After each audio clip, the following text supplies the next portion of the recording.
YSR Congress party అధ్యక్షుడు మాజీ ముఖ్యమంత్రి వైఎస్ జగన్మోహన్ రెడ్డిని గిద్దలూరు మాజీ ఎమ్మెల్యే అన్నా రాంబాబు మంగళవారం తాడేపల్లి క్యాంప్ కార్యాలయంలో కలిశారు.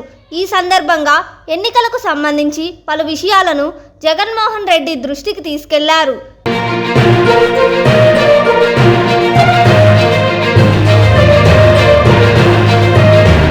మార్కాపురం మండలంలోని వేములకోట గ్రామంలో మంగళవారం ఉద్యానవన శాఖ పర్యవేక్షణలో డిజిటల్ గ్రీన్ ఆధ్వర్యంలో రైతులకు నీరు, మట్టి పరీక్షలపై అవగాహన కల్పించారు.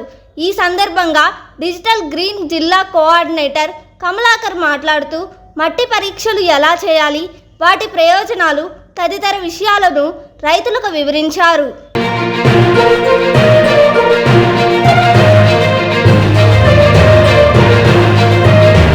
పెద్దారవీడు మండలంలోని దేవరాజుగట్టు గ్రామంలో జమ్మి చెట్టు గుర్రప్పడి ప్రాంగణంలో మంగళవారం మొక్కలు నాటే కార్యక్రమం నిర్వహించారు. ఆలయ నిర్వహణ కమిటీ ఆధ్వర్యంలో యువత, పిల్లలు ఉత్సాహంగా మొక్కలు నాటారు. జన విజ్ఞాన వేదిక నాయకులు ఏనుగుల రవికుమార్ మాట్లాడుతూ వర్షాలు సకాలంలో కురిసేందుకు ప్రతి గ్రామంలో మొక్కలు నాటి పెంచాలన్నారు.